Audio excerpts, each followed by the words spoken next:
Saint-Gobain est un groupe français qui travaille essentiellement dans l'habitat, dans la fourniture de matériaux pour l'habitat et beaucoup dans la recherche et dans l'innovation.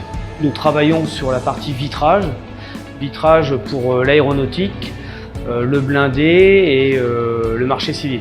On démarre la démarche Digital Manufacturing et 4.0. On a beaucoup de procédés manuels. Donc la partie Cobo nous intéresse parce que c'est une aide que l'on apporte à l'opérateur pour toutes les tâches pénibles et pour avoir plus de régularité aussi dans notre process. C'est une opération qui comporte deux étapes. Une étape de ponçage qui est relativement pénible et une étape de préparation de surface du verre. Nous avons analysé le besoin de Saint-Gobain qui avait une problématique d'une diversité de références qui était très importante. Un problème d'encombrement qui était aussi important puisque l'espace dans lequel on devait implanter la cellule était réduite, donc pouvoir travailler en collaboration et à proximité des opérateurs. D'où le choix naturel de travailler avec Universal Robot pour amener la bonne réponse dans ce domaine en termes de sécurité, de facilité de mise en œuvre et le tout dans une surface réduite. Cette opération nettoyage était réalisée manuellement avec une ponceuse orbitale et plus des produits complémentaires. Et l'opérateur faisait l'opération à la main pour parcourir l'ensemble de la surface de la plaque de verre à traiter.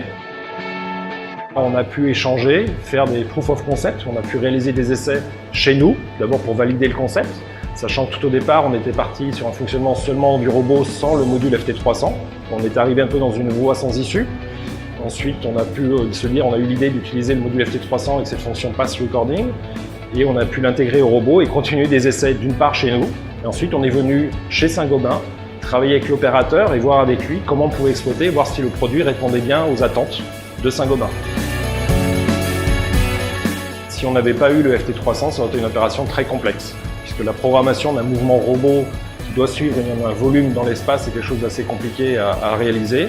Et avec la fonction Pass Recording du FT300, on a réellement pu faire que l'opérateur prend l'appareil à la main, fait le mouvement et le robot enregistre ce mouvement et reproduit le mouvement de l'opérateur. En supplément ça leur a permis de ne plus avoir les vibrations dans les épaules et d'avoir un geste répétitif. Les robots nous demandent d'aller chercher des piges pour vérifier le positionnement. Tant que vous n'avez pas validé, vous ne pouvez pas continuer le programme. Donc à partir de là, vous avez validé, le programme se met en route.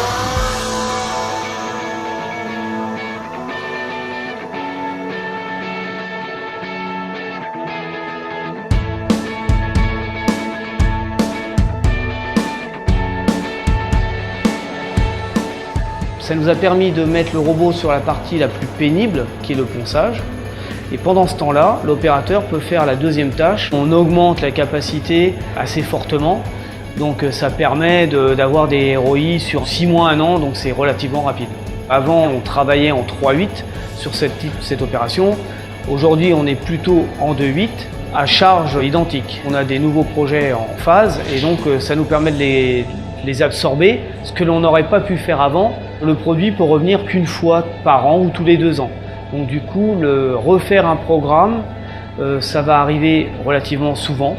Et donc, pour ne pas avoir à faire appel à des automaticiens ou à des gens, des informaticiens.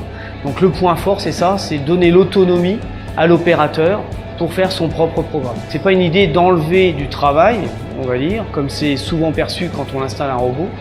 C'est plutôt une collaboration et on enlève des tâches pénibles de ces opérations.